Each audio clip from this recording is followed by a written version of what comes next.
బుద్ధుడిని ఏకైక వ్యక్తి అని ఎందుకంటారో దాని వెనుకున్న అసలర్థమేంటో క్లుప్తంగా చూసేద్దాం.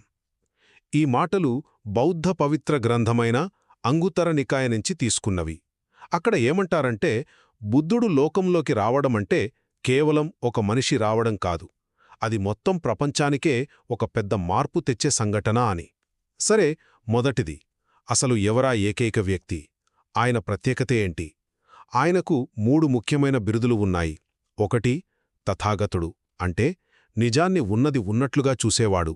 2 అరహంతుడు, అంటే కోపం, ద్వేషం లాంటి మనస్సులోని మలినాలన్నిటినీ పూర్తిగా గెలిచినవాడు.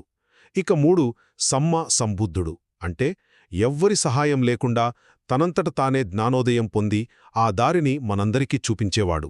ఆయన రాక వెనుకున్నది స్వార్థం కాదు, కేవలం లోకం మీద అపారమైన కరుణ. ఇక రెండవది, ఆయన రావటం వల్ల ఏం జరిగింది?